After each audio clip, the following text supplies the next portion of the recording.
오늘 제 강연은 저는 뭐 사실은 꿀벌을 전문적으로 연구한 학자는 아닙니다. 저는 개미를 오히려 더 많이 연구했는데요. 저는 사실 제 얘기를 조금 드리면서 시작하겠습니다. 서울대학에 다닐 때는 저는 마우스를 맨날 해부했습니다. 근데 그 마우스는 이 마우스는 아니었고요. 제가 해부한 마우스는 이 마우스였는데요. 죄송합니다. 하루에 한 20마리씩 거의 1년을 해부를 했습니다. 왜냐하면 그래서 그 난소를 끄집어내 가지고 난소에서 다 자란 난자를 꺼내서 그걸로 발생 실험을 하는 걸 준비를 하고 뭐 늘 그랬는데요.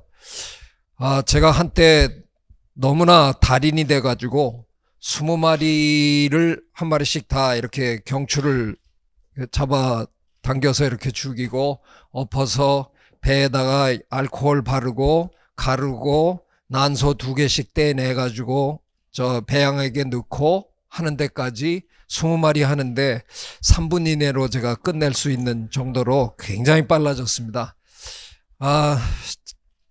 마음이 자꾸 아파지더라고요. 그러던 어느 날 제가 그 흰 생쥐 한 마리를 놓쳤습니다.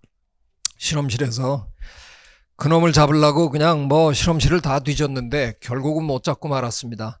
그런데 그 다음날 그 실험실에서 점심을 먹고 있는데 이 녀석이 어디서 나오더라고요. 그래서 하여간 포위해서 잡았습니다. 잡고 걔는 사육실로 돌려보낼 수가 없습니다. 그래서 걔를 그냥 죽여서 없애야, 그렇다고 저 바깥에 풀어줄 수 있는 것도 아니고요.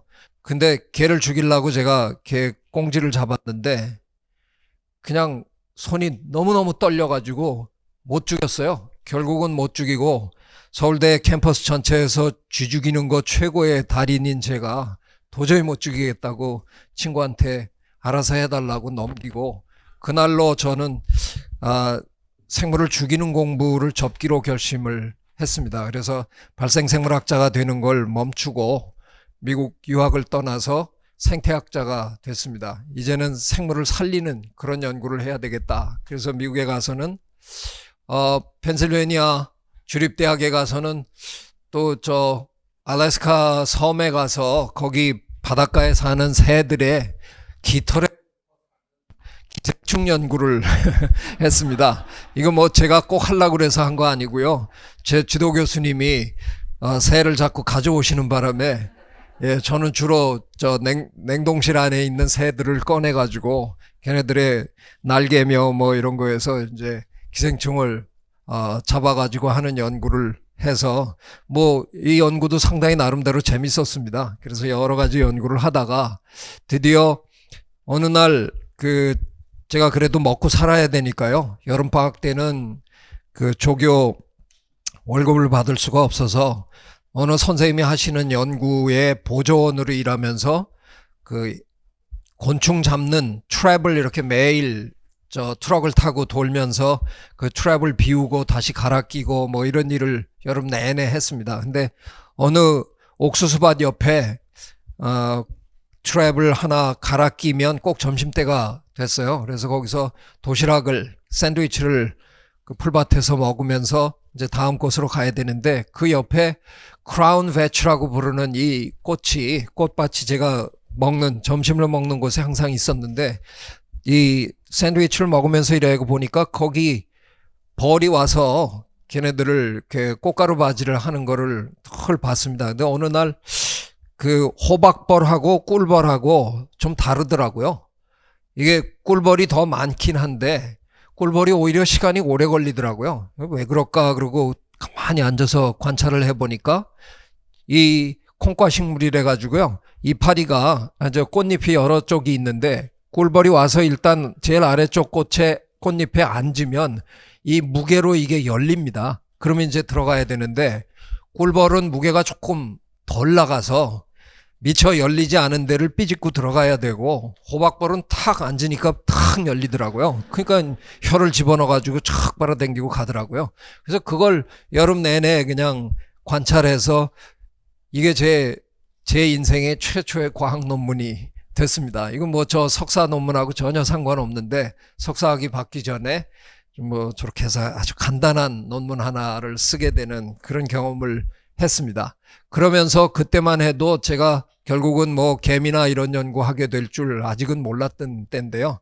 차츰 이런 사회성 곤충에 관심을 갖게 돼서 드디어 전 하버드 대학으로 박사학위를 하러 가게 되고, 하버드 대학에는 어떻게 된 게, 다른 대학에는 개미 연구하는 분이 한 분도 안 계시는 대학들이 수두룩한데, 하버드 대학은 세계에서 개미 연구하는 두 최고의 전문가 두 분이 그냥 같은 층에서 둘이 연구를, 왜냐하시면 이 두 분이 진짜 개미 연구의 메카를 만들기 위해서 아예 그냥 작심하고 하버드 대학 교수들이 되신 거예요.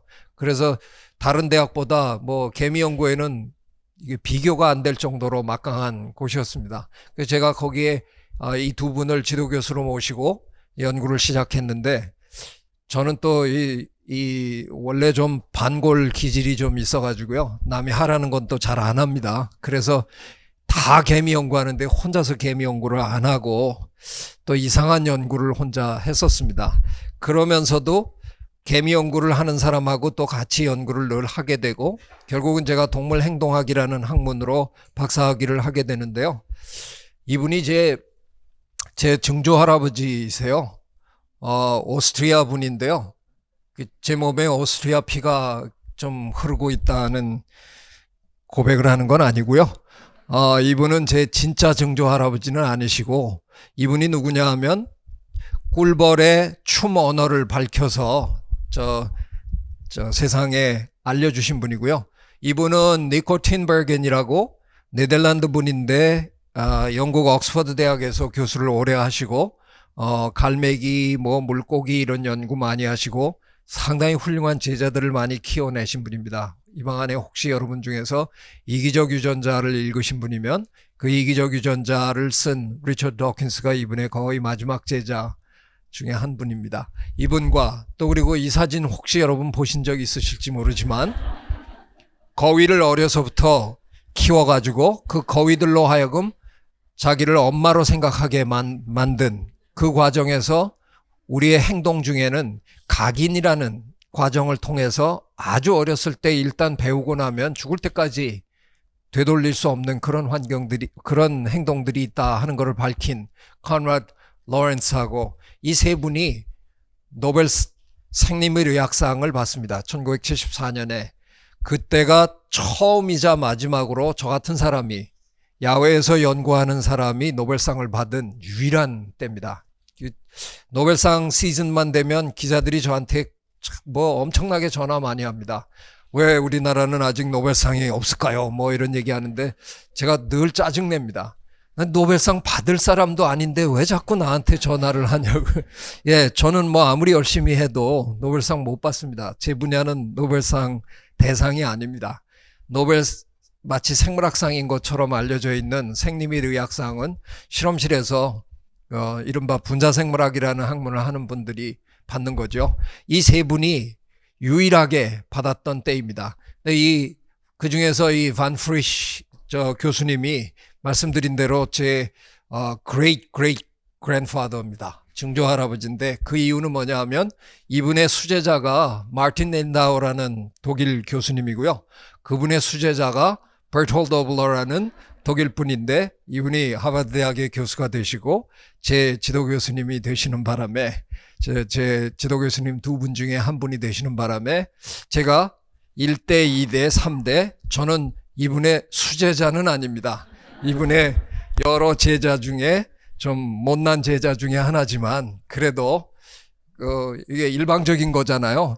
저분은 저를 증손자로 생각 안 해도 저는 증조 할아버지라고 이제 막 우기고 삽니다. 그래서 제가 어떤 의미에서는 벌 집안에서 사실은 태어난 건데요.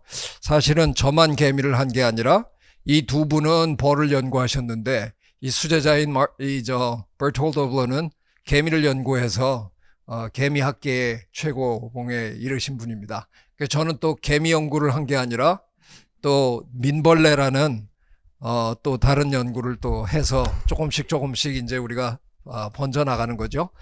저희 그 동물 행동학계에서는 이 칼 반 프리쉬를 가장 관찰력이 뛰어난 분으로 저희들은 생각합니다. 왜?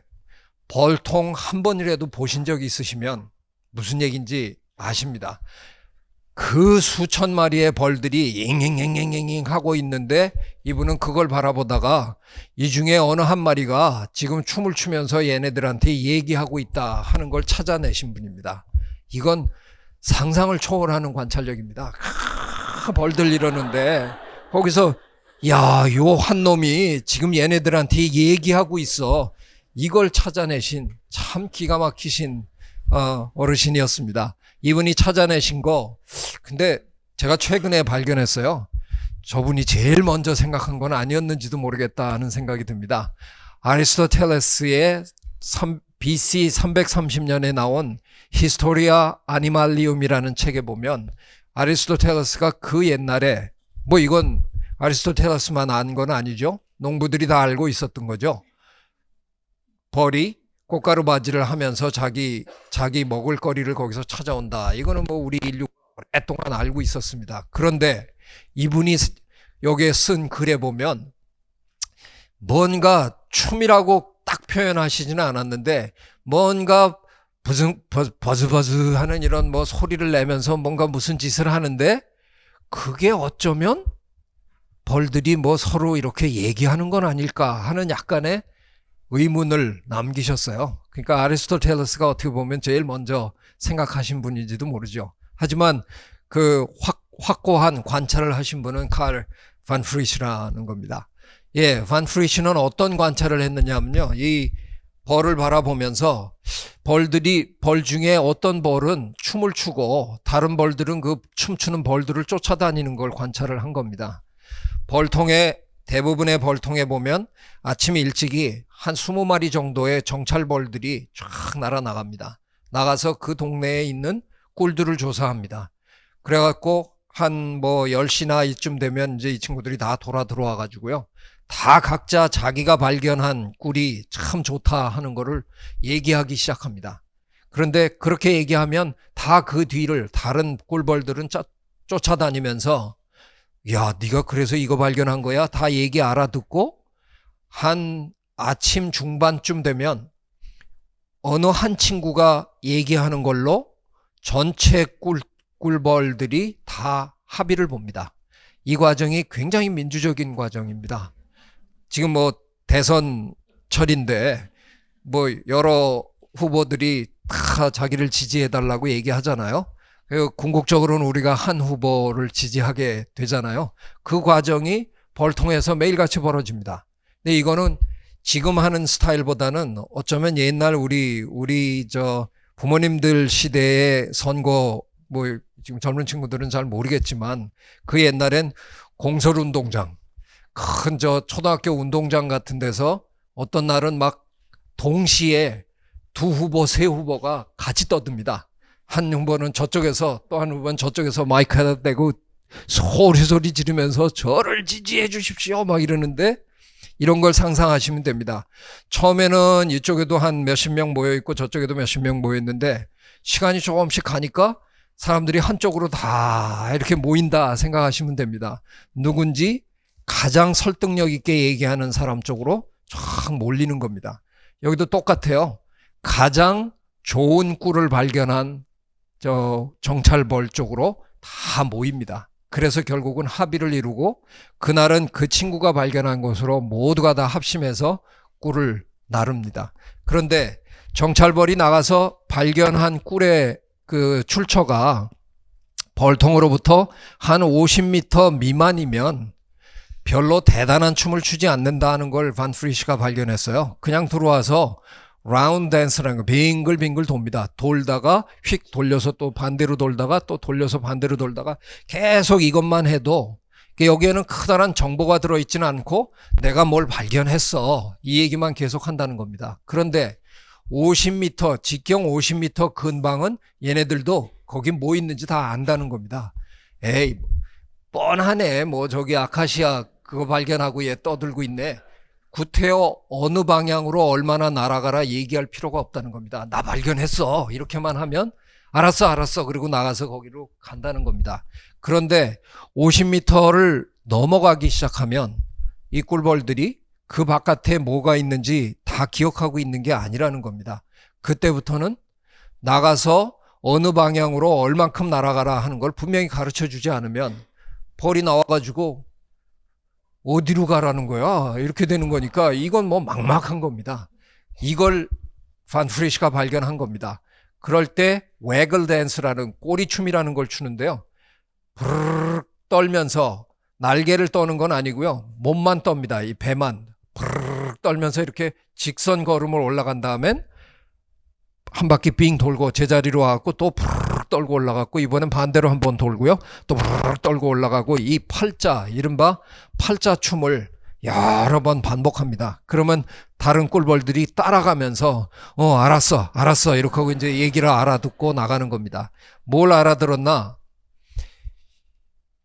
나가면 사실은 벌통에 들어오면 벌통은 이렇게 수직으로 돼 있거든요. 벌통을 이렇게 보면 육각형의 집들이 이렇게 들어가 있으니까 수직으로 돼 있어요. 그런데 나가면 해를 바라보고 내가 지금 수직 방향으로 지구의 중력 방향과 얼마 정도의 각도로 내가 춤을 추고 있는지 보고 있다가 나가서 해를 보면서 그만큼의 각도로 네가 날아가면 되는 거야. 이거를 설명하는 겁니다. 이 얘기는 뭐냐 하면 자기가 직접 꿀을 따올 때 해와 사이의 각도를 자기가 재갖고 들어왔다가 이거를 꿀벌은 깜깜한 통 속에서 살다가 보니까 더 이상 해가 안 보이잖아요.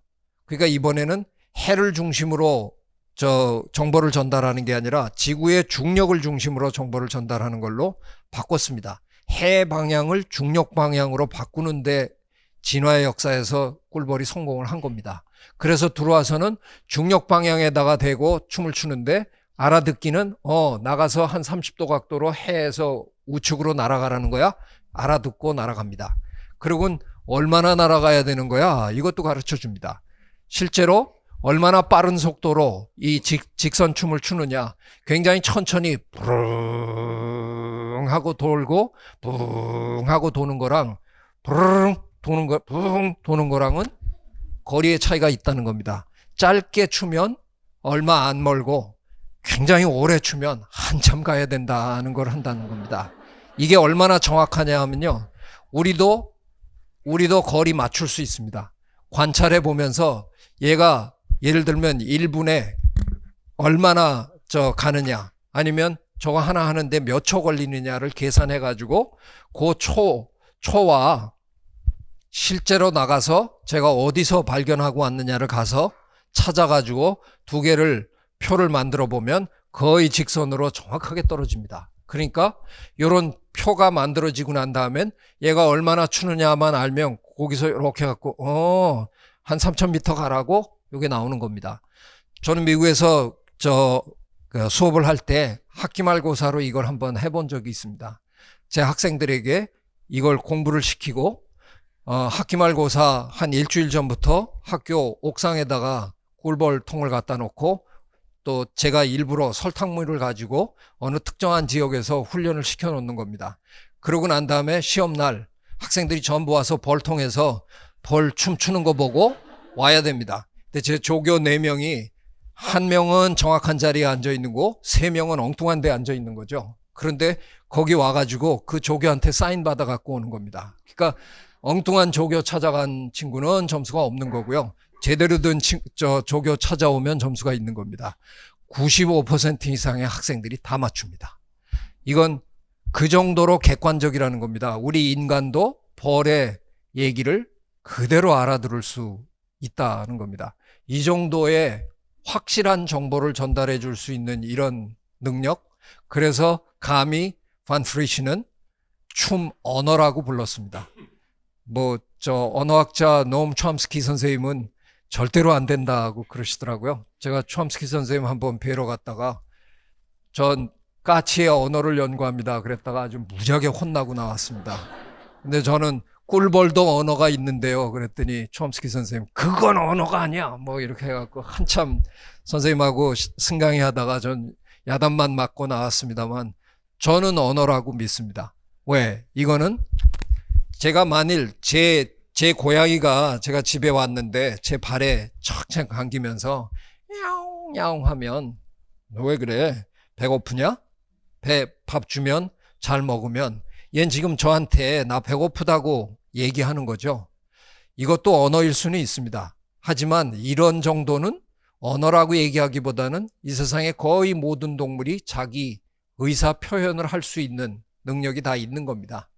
만일 이 친구가, 제 고양이가 제가 집에 왔는데 저를 슬슬 핥히면서 뭐라고 얘기하고 싶어 하는데 제가 잘 들어보니까 어제 왜 자기한테 그렇게 섭섭하게 했느냐 라고 얘기한다면 그건 언어입니다. 왜? 지금 이 시점에서 벌어진 걸 그대로 저한테 표현하는 게 아니라 시간과 공간을 초월해서 먼 곳에서 한참 전에 벌어졌던 일을 어떤 상징적인 표현을 가지고 저한테 의사소통을 했다. 그게 언어입니다. 우리 인간은 그렇게 표현하고 사는 거 아니에요. 이 벌 3시간 전에 나가서 재온 거를 여기서 표현하는 겁니다. 내가 3시간 전에 저 바깥에서 꿀 찾았는데 그 꿀은 태양의 30도 각도로 570m 날아가면 있어. 이 얘기를 하는 겁니다. 아주 전혀 다른 저 상징적인, 춤이라는 상징적인 심벌을 이용해서 얘기하는 겁니다. 이 정도 되면 언어라고 얘기해도 되는 겁니다. 제가 3시간 전이라고 얘기했습니다. 문제가 뭐 있어요? 3시간 전에 태양 자리랑 3시간 후의 태양 자리가 다릅니다. 잘못 얘기해 주면 자기 친구들 엉뚱한 데 가는 겁니다. 얘는 3시간 전에 태양이 있던 자리를 생각하고 30도 각도를 알려주면 3시간 후에 태양은 1시간에 15도씩 올라가죠. 그럼 이미 45도를 올라간 데서 또 30도를 더하면 75도 각도로 날아가 버리는 겁니다. 그럼 완전히 틀리는 거죠. 이 꿀벌이 어떻게 하냐면요, 나가지도 않으면서 벌통 안에서 1시간에 15도 각도로 자기의 춤을 조정합니다. 계속 조정하면서 춥니다. 저 꿀벌의 몸속에는 생체 시계가, biological clock이 있어서 자기 지금 태양을 보지도 않으면서 태양이 움직이는 속도만큼을 계속 조정하면서 춤을 춥니다. 이런 것들이 지금 다 밝혀져 있습니다. 자, 이쯤에서 제가 벌 얘기를 조금 더 확장을 해서 한번 해보겠습니다. 벌을 연구하는 많은 사람들이 실제로 관심 갖고 있는 것 중에 하나가 인간에 대한 관심 때문에 벌을 연구하는 사람들이 많이 있습니다. 인간의 정신이, 인간의 마음이 어떻게 진화했을까? 저 집에 저는 이놈이 9마리나 있는데요. 저는 닥스훈트를 9마리나 기르고 있습니다. 근데 누구의 두뇌에서 지금 생각이 더 많을까? 이렇게 질문하면 어떻게 답하실래요? 그래도 얘가 사람인데 얘가 뭐 생각이 더 많겠지. 진짜로 그럴까요? 얜 저기 나가보지도 않았어요. 그래서 얜 저 바깥에 있는 게 뭔지도 몰라요. 그래서 이렇게 쳐다보고 있어요. 얘는 지금 내다보면서 야, 이씨, 지금 어저께 내가 저기서 놀았는데 저놈이 지금 뛰어다니네. 뭐 별 생각 다 하는 거예요. 예, 뇌는 우리 인간만 갖고 있는 게 아니잖아요. 그래서 어떻게 보면 인간의 뇌를 연구하려면 다른 동물들의 뇌를 연구하는 게 굉장히 중요할 수 있습니다. 진화의 단계를 볼 수 있으니까요. 자, 지금 현존하는 가장 위대한 과학자 중에 한 분, DNA의 이중나선 구조를 밝혀서 노벨상을 받으셨던 제임스 왓슨이죠. 그게 1954년에 받으셨으니까 2004년이 50주년 되는 해였어요. 이때 뭐 세계적으로 굉장히 많은 행사가 벌어졌어요. 그야말로 여기 뭐 제가 이탈릭체로 The Discovery 했습니다. 그 발견 50주년이다. 그래서 이분이 뭐 세계 각국을 돌아다니면서 강연을 하셨는데 그때 하신 강연, 어느 강연에 하신 말씀입니다. 다음 세기에는, 근데 이분이 이렇게 얘기할 땐 22세기 얘기하신 건 아니었습니다. 21세기 얘기입니다. 지금 세기. 다음 세기에는 생물학과 심리학이 만날 거다 하는 얘기를 하십니다. 드디어 과학의 최첨단의 지식을 가지고 우리가 들어가야 될 곳이 어디냐? 인간의 두뇌 안으로 들어가야 된다. 이분은 유전자를 연구하는 유전학자임에도 불구하고 이분이 앞으로 우리가 해야 되는 연구는 뭐냐? 두뇌를 연구해야 된다. 이 얘기를 아주 과감하게 하신 겁니다. 자, 저는 이 얘기 들으면서 이분 생각을 했습니다. 저는 평소에 다윈을 주로 연구하는 사람이니까요. 거의 100년 전 1859년 종의기원을 이분이 쓰셔서 진화론을 세상에 알리셨는데, 종의기원 거의 맨 마지막 페이지에 가면 이런 대목이 나옵니다. 먼 훗날 굉장히 중요한 연구 분야들이 열릴 텐데 심리학은 전혀 새로운 기초 위에 놓일 것이다. 책 이렇게 두꺼운 종의기원 내내 심리학 한 번도 얘기 안 하셨어요. 그러다가 맨 마지막에 가서 갑자기 밑도 끝도 없이 이분이 심리학 얘기를 털커덕 해놓고 책을 마치십니다. 참 신기하죠. 어쩌면 150년 후에 생물학자들이 드디어 뇌를 연구하게 될 거다 하는 걸 예견하신 것 같은 그런 아주 기가 막힌 문구입니다. 이 두 천재가 이렇게 연결되어 있다는 거죠. 그래서 저도 뇌의 진화를 연구하는 사람입니다. 우리가 뇌의 진화를 연구할 때 제일 첫 단계로 진화했을 거라는 뇌를 생존의 뇌라고 얘기합니다. 살아남기 위해서 뇌가 진화했을 거다. 예, 숨어야죠. 먹을 거 찾아야죠. 뭐 짝짓기 할 상대 찾아야죠. 뭐 별의별 이런 것들이 다 생존의 뇌. 거의 대부분의 동물에 다 생존의 뇌가 있겠죠. 그 다음으로 진화한 게 많은 사람들이 feeling brain, 감정의 뇌라고 생각합니다.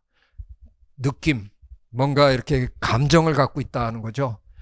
굉장히 오랫동안 우리 인간은 다른 동물은 감정이 없다고 생각했습니다. 조금 전에 말씀하시고 가신 구달 선생님이 그걸 깨부순 거의 어떻게 보면 최초의 과학자이십니다. 침팬지 연구하러 가셔가지고 침팬지들한테 이름을, 사람 이름을 다 붙여놓는 바람에 케임브리지 대학 가서 박사학위를 받으려고 그랬더니 케임브리지 대학 교수들이 다 틀렸다. 이건 뭐 그냥 쓰레기 같은 연구다. 막 그냥 독서를 퍼부셨다는 거예요.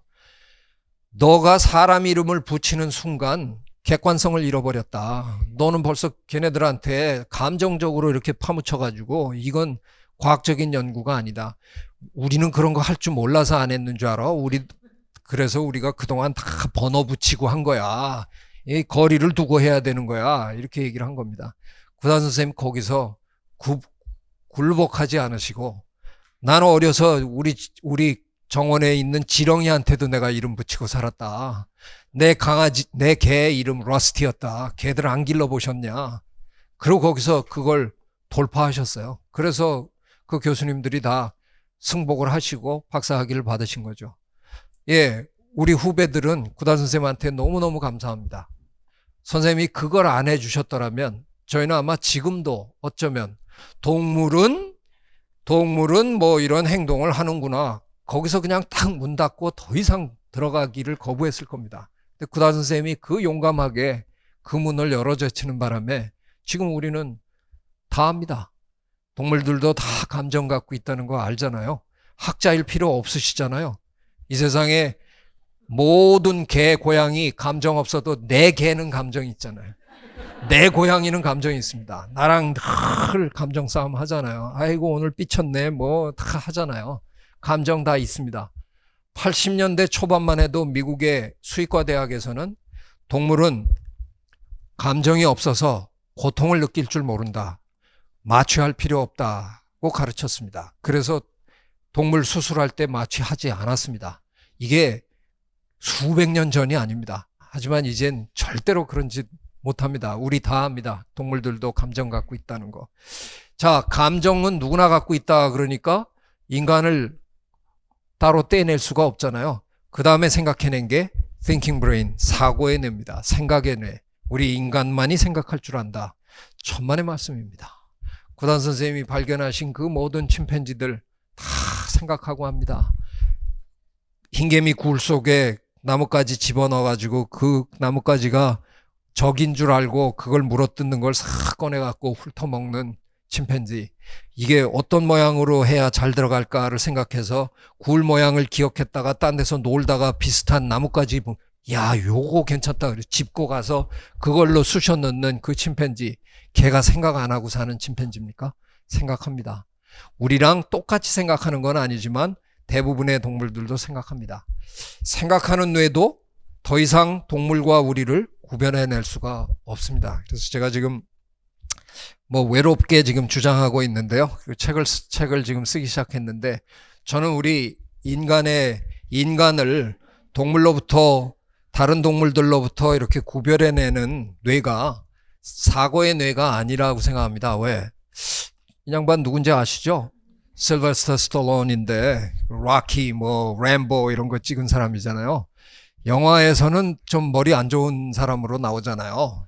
말도 이렇게 얘기하고. 예, 근데 저 사람 진짜로는 머리 굉장히 좋거든요. 저 양반이 만들어낸 영화가 실패한 게 거의 없습니다. 그러니까 관객이 뭘 원하는지 기가 막히게 잘 아는 아주 머리 좋은 사람인데 자기 이미지 쇄신하겠다고 여러 해 전에 GQ라는 남성 매거진에 로댕에 생각하는 사람 흉내내면서 사진을 빨가벗고 찍었어요. 뭐 저는 이분이 머리가 있다는 걸 압니다. 알면서도 저분이 사고의 뇌를 갖고 있다 그러면 저는 이분도 분명히 사고의 뇌를 갖고 있으리라고 저는 뭐 확신하는 사람입니다. 구단 선생님의 연구를 통해서 잘 알고 있습니다. 그래서 사고의 뇌로는 구별이 안 되고요. 저는 지금 세계 뇌과학자들한테 제가 이제 계속 얘기를 시작했는데요. 정말 우리 인간을 다른 동물들로부터 구별할 수 있는 뇌는 제 생각에는 설명의 뇌라고 생각합니다. 다른 동물은 설명할 줄 모릅니다. 구단 선생님이 침팬지랑 50년을 같이 사셨어도 그 침팬지들이 구단 선생님한테 와서 선생님 안 오시는 동안에 우리 별일 다 있었어요. 그리고 그거 얘기 못 해줍니다. 침팬지 사회에 무슨 침구라가 있어가지고 우리 저 황구라, 저 유구라 이런 저 구라 선생님들처럼 구라 잘 푸는 침팬지가 있어서 밤새 모닥불 피워놓고 그 양반이 구라 풀면 옆에서 다 그 양반이 개그를 하면 옆에서 다 낄낄거리고 웃고 그런 거 안 합니다. 시와 소설을 쓸 줄 아는 영화를 만들고 키득거릴 줄 아는 그런 동물은 우리밖에 없습니다. 그래서 제 생각에는 우리 인간만이 가지고 있는 유일한 뇌는 설명의 뇌라는 생각이 들어서 지금 이제 이걸 저 나름대로 지금 주장하면서 학설을 세워나가고 있는데요. 지금 이 장면은 일본의 교토대학의 영장류연구소 소장님 테츠로 마츠사와 교수인데요. 지금 이 아이라는 침팬지가 이 세상에서 컴퓨터를 제일 잘 만지는 침팬지가 지금 뭔가 구라를 풀고 있나 봐요. 막 재밌어가지고 그러냐. 그건 아닙니다. 그냥 귀를 만지는데 간지러워서 그냥 웃으시는 거고요. 침팬지는 그런 일 못합니다. 그래서 데카르트 선생님이 우리한테 생각한다, 그러므로 존재한다 라고 얘기하셨는데 제 생각에 이거 공소시효가 지난 것 같습니다. 그건 아니고요. 그래서 제가 새로 만들었습니다. 에나로 에르고스입니다. 이제 설명한다, 그러므로 존재한다. 우리는 설명하는 동물입니다. 스토리텔링이 우리 인간의 가장 훌륭한 거잖아요. 오늘 여러분이 여기 모이신 거 다 구단 선생님, 김규주 선생님 얘기 들으러 오신 거 아니에요. 이런 짓 하는 동물이 이 세상에 없다는 겁니다. 참 이상한 짓입니다. 어떻게 생각하면. 예. 자, 그렇다면 어떻게 해야 될까? 그 뇌를 좀 들여다봐야 되는데요. 그래서 지금 그 뇌 들여다보는 연구가 굉장히 활발하게 진행되고 있습니다. 심지어는 뇌를 썰어보기도 하고요. 뭐 뇌에 전구 꼽아서 보고 별걸 다 하는데 이런 일을 인간에게 직접 하는 거 상당히 어렵습니다. 저는 침팬지에게는 이런 것까지 해라는 소리는 절대로 아닙니다. 하지만 침팬지에게는 조금 더, 영장류에게는 조금 더 우리에게 할 수 없었던 그런 것들을, 예를 들어서 두 아주 흥미로운 남녀 둘이 저 둘이 자식을 낳으면 얼마나 더 흥미로울까. 그래서 우리는 두 분이 합방을 좀 하셔서 새끼를 낳아주시면 어떻겠느냐. 그런 거 못합니다. 윤리적으로. 침팬지는 뭐 우리가 좀 시켜도 자기들이 괜찮다고 생각하면 합니다. 그렇게까지 크게 윤리적으로 문제 안 될 것 같은 생각이 들어서 저희들은 이제 침팬지 연구를 해야 되는데요. 결국은 침팬지 연구를 하더라도 언젠가는 뇌를 직접 들여다봐야 되는 어려움이 있습니다. 뇌를 들여다보는 게 얼마나 어려운 일이냐면요. 지금 뇌세포 하나 안에 들여다보는 연구는 많이 했습니다. 뇌세포 하나 안에서 그 단백질들이 무슨 일 하나 하는 연구 상당히 많이 돼 있는데요. 뇌세포 하나가 우리 뇌를 만드는 거 아니잖아요. 어떤 간단한 결정을 내릴 때도 이리 갈까 저리 갈까 할 때도 아마 뇌세포 수만 개가 한꺼번에 결정을 내릴 텐데 그 뇌세포 수만 개를 무슨 재주로 한꺼번에 들여다볼 수 있을까?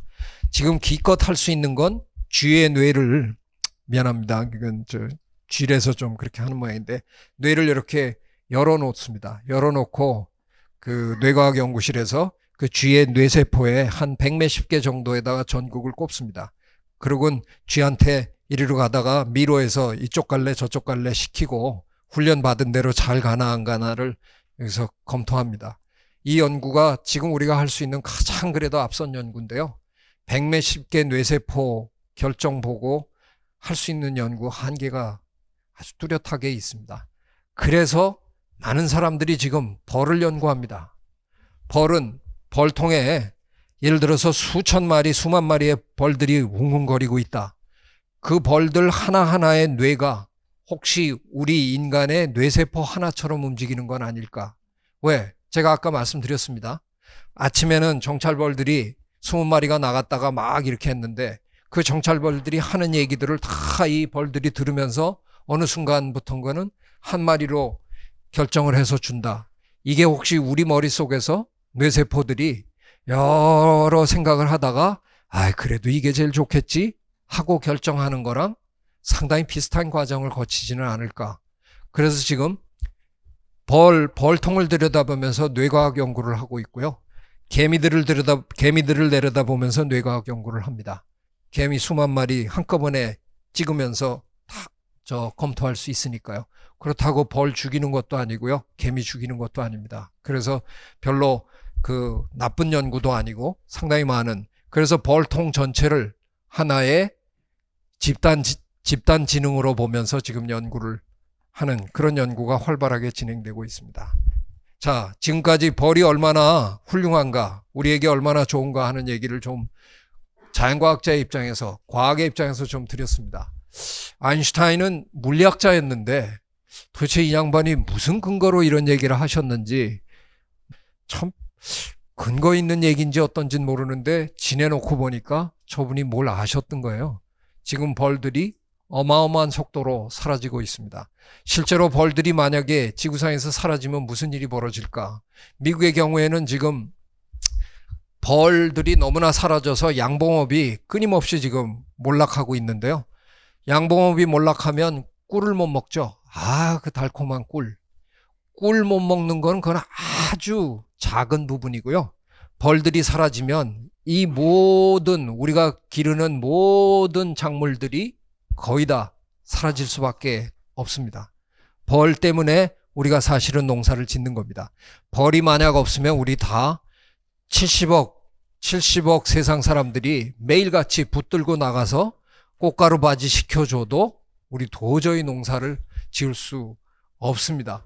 자, 지금 벌이 농사를 얼마나 열심히 지어주고 있느냐 하면 모든 지구상의 꽃 피는 식물 중에 75%의 꽃가루 바지를 벌들이 다 해주고 있는 겁니다.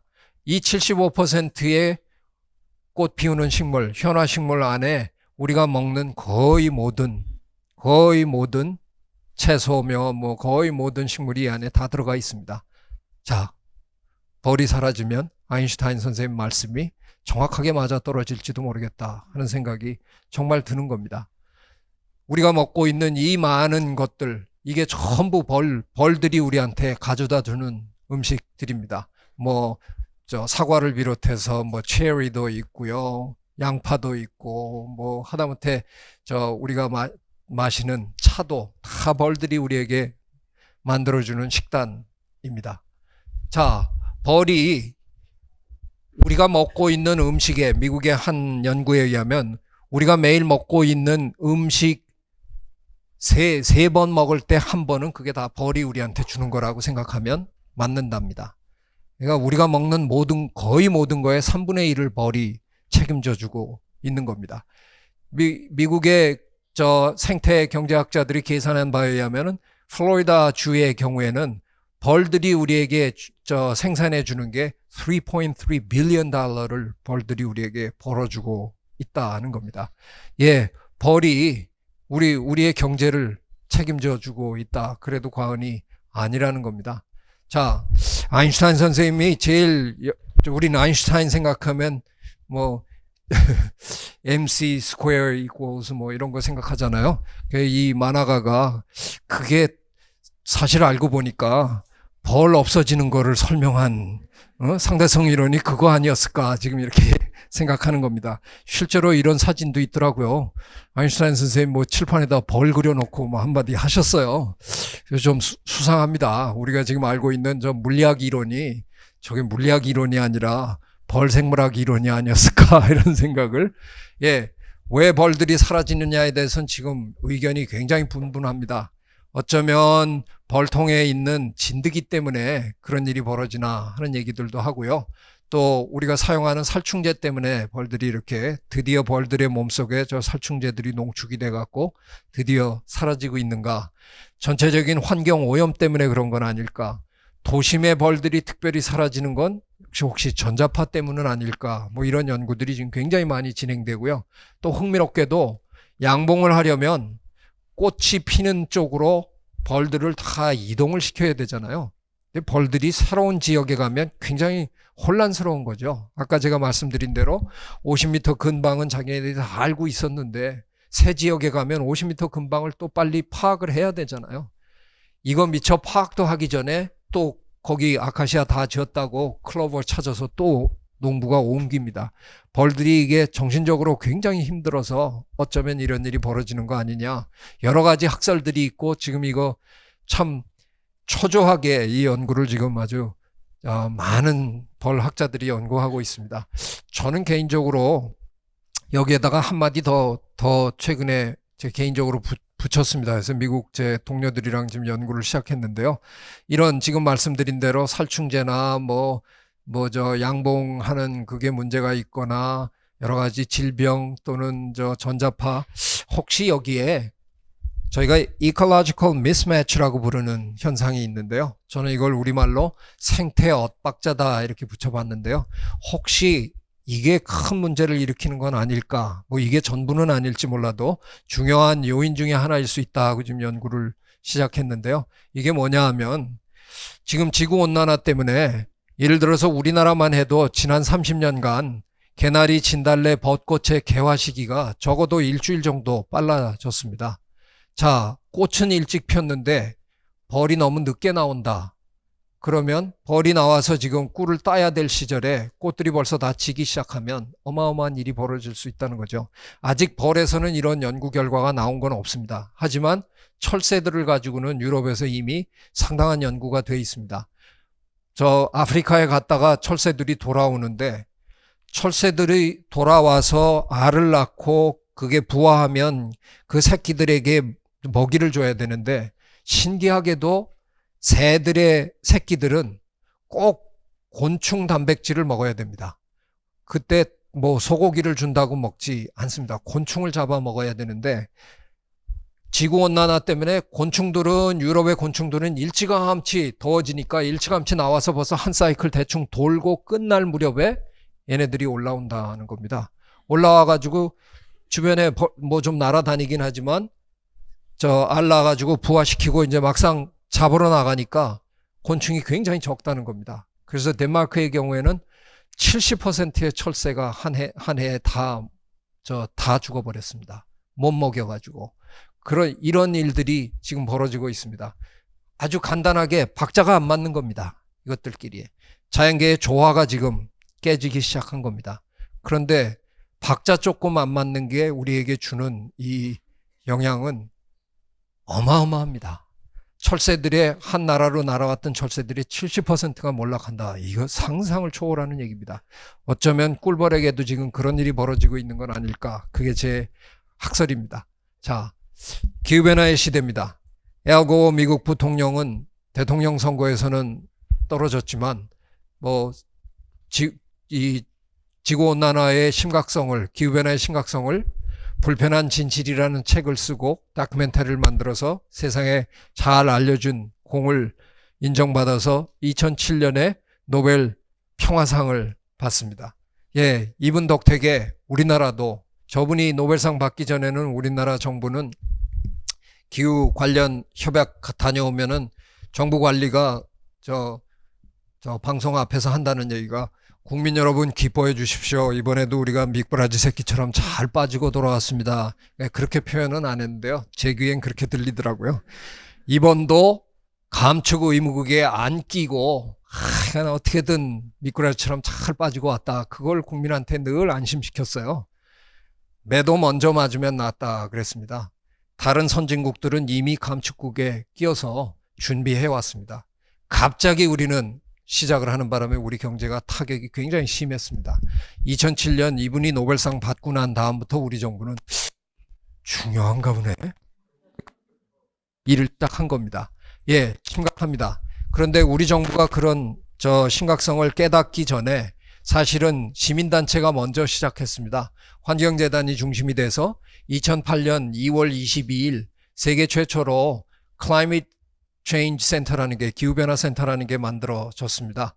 뭐 5사람의 공동대표가 선출이 됐는데 저도 어쩌다가 뽑혀가지고 제가, 근데 뭐 다른 분들은 정치인도 계시고 시민단체에 계신 분들이고 또 기업인들이고, 그래서 제가 유일하게 학자라서 제 생각엔 제가 해야 되는 일은 역시 여기에 브레인 역할을 해야 되겠구나. 그래서 기후변화 책을 제가 만들었습니다. 그래서 작년에 이 책이 이제 드디어 제가 감히 교과서라는 이름을 붙였습니다. 왜냐하면 지금 이 순간 기후변화에 대한 뭔가를 알고 싶으시면 이 책으로 출발하시면 됩니다.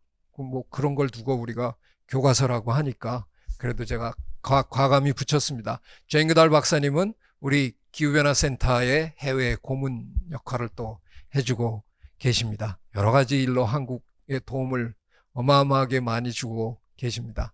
자, 기후변화는 그래도 비교적 쉬웠습니다. 뭐 갑자기 이렇게 날이 추워지면 다들 그러시잖아요. 아이고, 이 기후가 정말 그냥 어제까지는 반팔 입었는데 오늘은 웬일이야 뭐 이러면서, 기후변화는 늘 피부로 느끼시기 때문에 기후변화가 심각합니다. 그러니까 금방 받아들이시더라고요. 그런데 사실은 기후변화보다 더 중요한 게 있습니다. 기후가 예를 들어서 평균 1도 올랐다. 제가 이렇게 얘기하면 안 됩니다. 하지만 그냥 강의를 위해서 그냥 질러대면요, 집에서 그냥 에어컨 틀고 사시면 되잖아요. 1도 더 해서 사시면 될지도 모르잖아요. 기후변화 자체가 중요한 게 아니라 기후변화로 인해서 사라질 동식물이 문제인 겁니다. 기후가 2도만 올라가도 절반이 사라질 거라는 예측까지 나와 있습니다.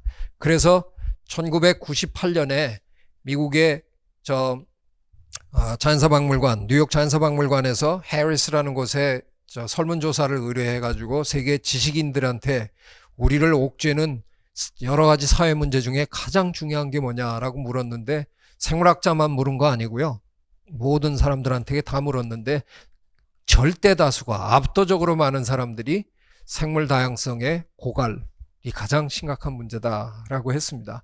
그런데 이 생물 다양성의 고갈은 참 속말로 하면 팔아먹기가 힘듭니다. 예, 지금 북극곰이 사라지고 있습니다. 왜? 익사를 한다네요. 물개 잡으러 들어갔다가 잡아가지고 올라오면, 예전엔 거기 빙하가 있어서 기어 올라오면 되는데 물개 잡아갖고 올라와 보면 빙하가 저만큼 흘러내려가고 없다는 거죠. 녹아가지고 다 조그매지고 다 흘러다니니까. 그래서 그 빙하 위로 올라가기 위해서 헤엄쳐 가다가 지쳐서 빠져 죽는답니다. 이게 순전히 우리가 만들어낸 거잖아요. 우리가 여기서 이상한 일을 하는 바람에 북극에 이게 녹는 겁니다. 쟤는 무슨 영문인지도 모르고 지금 계속 빠져 죽는 겁니다. 제가 이런 얘기를, 여러분이 이런 얘기를 저녁 뉴스 시간에, TV에서 저녁 뉴스 시간에 접하시면 뭐라 그러세요? 야, 그 새끼들 잘 죽었다. 그럴 분 계세요? 다 안타까워 하시잖아요. 저거 어쩌면 좋아? 근데 그 다음 뉴스로 딱 넘어가서 뭐 정치인 비리 나오고 뭐 이러면 우리 다 잊어버리잖아요. 언제 북극곰 얘기 들었는지 싹 잊어버리는 겁니다. 내가 등교할 때, 내가 회사 갈 때 매일 눈앞에서 벌어지는 일이 아니기 때문에, 피부로 매일 느끼는 일이 아니기 때문에 생물 다양성 고갈은 참 힘드네요. 알리기가. 계속 이렇게 강의를 해도 들으실 때만 잠깐 듣고 자꾸 잊어버리세요. 그래서 이 문제가 정말 중요합니다. 저는 개인적으로 경험해 봤습니다. 1980년대 중반에 제 박사학위 논문 연구하러 민벌레, 개미 이런 거 연구하러 중남미를 드나들었는데요. 코스타리카의 몬테베르데라는 고산지대에 가서 개미 연구를 하던 시절인데 그 당시 그 지역에만 살던 황금 두꺼비라는 두꺼비가 있었습니다. 저걸 제일 처음 발견해서 세상에 알린 마이애미 대학 파충류 교수는 논문에다가 뭐라고 썼냐면 누군가가 어느 형광 에나멜 통에다가 쟤네들을 빠뜨렸다가 건져낸 것 같다라고 표현을 했을 정도로 밤에 헤드라이트 켜고 가서 이렇게 촥 비추면 반짝반짝반짝합니다. 그야말로 그 기가 막히게 반짝거리는 오렌지 색깔이 나는 참 아름다운 동물인데요. 저 딱 2번 봤습니다. 쟤네가 너무 보고 싶어가지고 밤중에 헤드라이트 끼고 돌아다녀가지고 2번 딱 봤는데요. 2번 보고 얘네 사라졌습니다. 지구상에서 영원히 멸종한 종으로 이제 그 IUCN에서 발표를 해버렸습니다. 저는 지금도 중남미에 가면 얘네 없어진 거 과학자들이 다 합의를 봤는데도 저 그냥 밤에 혼자 헤드라이트 켜고 다닙니다. 제가 뭘 잘 찾거든요. 혹시 좀 남아있지 않을까. 그래서 그냥 객없이 한밤중에 정글을 혼자서 계속 돌아다닙니다. 그 다니다 보면 어떨 땐 그냥 막 큰 소리 내서 울고 싶은 생각이 막 들어요. 왜냐하면 제가 얼마 전까지도 보던 놈들인데 이제 정말 완전히 갔다 하고 생각하면 믿기도 싫고 믿어지지도 않아요. 여러분은 이런 동물 모르시죠? 저는 이런 동물 하나 압니다. 그래서 생물 다양성이 고갈되는 거에 남다른 저는 아픔이 있습니다. 그래서 하여간 이런 문제들을 저는 뭐 평생 이제 제가 열심히 일하고 싶은 그런 문제가 돼 버린 겁니다. 예. 제 지도 교수님 중에 한 분인 그 유명한 이오 윌슨 교수님은 지구상에 가장 복잡한 시스템 2개를 꼽아라. 그러면 이 둘이라고 늘 얘기하셨습니다. 하나는 우리 인간의 두뇌고요. 자연계가 만들어낸 가장 복잡한 시스템 중에 하나라는 거죠. 바로 우리 머릿속에 지금 담아놓은 이 기구가 그거와 자연 생태계의 복잡성이 가장 최고랍니다. 자연 생태계라는 건 정말 많은 동식물들, 미생물들이 얽혀서 네트워크를 형성하고 사는 그런 곳이죠. 너무너무 복잡합니다. 우리 생태학자들이 이제 조금 이해할 만 할까 말까 이 정도입니다. 근데 우리 아직 모르는 게 너무너무 많습니다. 두뇌에 대해서 우리 기껏해야 100몇십 개 뇌세포 들여다볼 줄 아는 거 마찬가지로요. 자연 생태계의 우리 1%에 대해서도 아직 잘 모릅니다. 자, 그래서 저는 우리 뇌에 대해서도 모르는데 생각 좀 깊이 해야 되잖아요. 이거 알아보려면. 자연에 대해서 우리가 모르면 자연의 그 오묘함에 대해서 알기 위해서 더 큰 노력을 전 해야 될 것 같은데 우리 사회에서 지금 벌어지고 있는 여러 가지 일들을 보면 저는 제가 미국에 있을 때 종종 하던 이 게임이 자꾸 생각이 나요. 젠가라는 게임 혹시 해보신 분 계세요? 예, 직육면체를 이렇게 쌓아놓고 하나씩 뽑는 거잖아요. 어떤 거는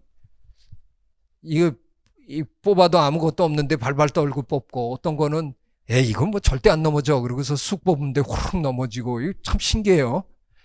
제 생각에 우리가 자연에 저지르고 있는 일들이 이 수준이라고 저는 생각합니다. 예, 저 강에 가서 이번 정부 그냥 거침없이 막 그냥 해댔는데 전 뭐 그거 그냥 끊임없이 비판하다가 지난 4년 아주 고달팠습니다. 삶이.